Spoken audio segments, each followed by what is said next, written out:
Hey, welcome back to another video. So today for you, I got an 1/8 ounce tube jig head mold from Fat Guys Fishing. I reached out to Craig and Kevin, see if maybe they can accommodate for something that's for their straight tubes. I don't know if you've seen their website. They have some tube jigs on their website and they offer straight tubes.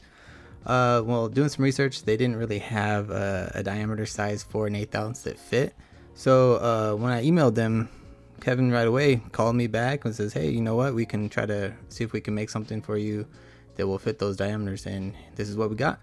So it is for the 2-inch tube, and then it's looks pretty good. I mean, it shoots about 16 at a time, and it's got the hooks that go from about 1 to 6, so I can have different size hooks on here. Of course, you can use the sickle hooks. Today we'll be using the owner hooks, which I'll show you in a little bit. Here are the hook sizes that I'll be used from Barlow's Tackle. It's the Owner 5318 size 6, which is really cool is that this mold can let you use size 6 through size 1, so I can have different ranges of hooks to use, but in this case we're using size 6. To save you the trouble of watching me putting these hooks in one by one, I just cut through the end, and of course I had a little bit of struggle on the top, but I'll fix that. When pouring any of these lead molds, of course, we gotta warm them up. So I did leave it on the pot for maybe about 2 to 3 minutes just to warm it up so there was no imperfections when pouring the lead. I purchased this lead melting pot off of Barlow's Tackle as well. I believe it holds 10 pounds of lead at a time. And it shoots pretty well. Never had any issues with it so far. So I'm really enjoying using this one as well as with the Fat Guys Fishing lead molds. I do have a couple Do It molds, but in this case, we're using this one. As the lead quickly cools off, I rotate it for the bottom side to where I can finish off the other 8.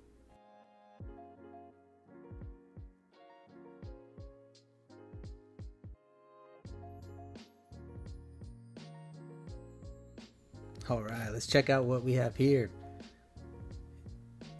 Looks like everything came out pretty good. No issues. Had this mold upside down. Let me flip it over, get a little better view. So yeah, it looks like everything turned out pretty good. Get ready to pop these out, and then once we pop these out, we'll go ahead and start cutting off those spurs at the top.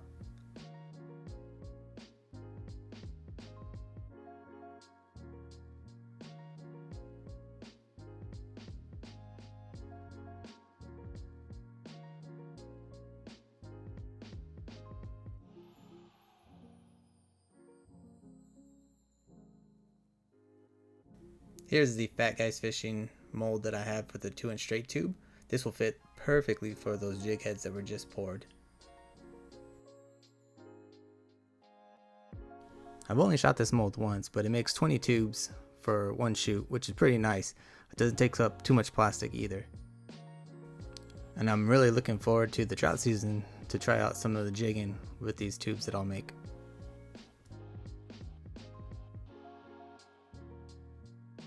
A good tip though, also when using these tube baits and making them, you want to oil up the rods just so it makes it easier when pulling them off. I like to use worm oil on here, but you can use whatever you like for it.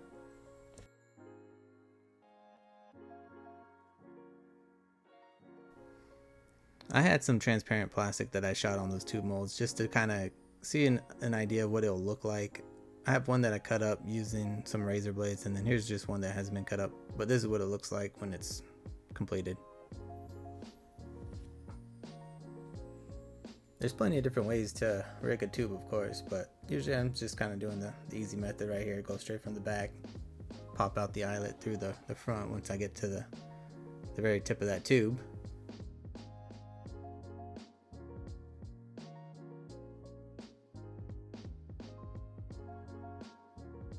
On some of the tubes I made for this practice round, some of the rods, they seem to move, which gave a little bit extra plastic up in the front of the tube. That's why it doesn't look like it's flush. I could probably either like cut that down, melt it a little bit off just to kind of make it look a little bit better. But I mean, in the meantime, this is just a little practice round to kind of get an idea of what it looks like. I still think it looks out pretty decent considering, there's a little extra plastic in the front. So there it is from the Fat Guys Fishing. You got the tube jigs and you got the tube jig molds. So they look pretty good. Pretty happy with them. And again, I'm excited for the trout season. when I get some more free time, I'm gonna go back and try practicing shooting these tube baits and maybe help figure out a way to prevent these rods from moving, leaving a little extra plastic. But overall, still pretty good. So if you guys ever looking to pick up some molds, and especially these tubes here, Fat Guys Fishing, they have them all sorts of sizes from probably like an inch all the way up. I think I've seen 10 inches. So that's a giant tube bait if you guys are interested into a 10-inch tube. If y'all have any tips or questions for me, please feel free to reach out. I'll be happy to answer and help you guys out. And I'm always learning, so please help me out. Again, if you guys are interested in some of these tubes, reach out to Kevin and Craig. Those guys will definitely help you out and get what you need, and that way you can be on the water fishing for whatever you need and catching some big fish out there. Again, thank you very much, everyone.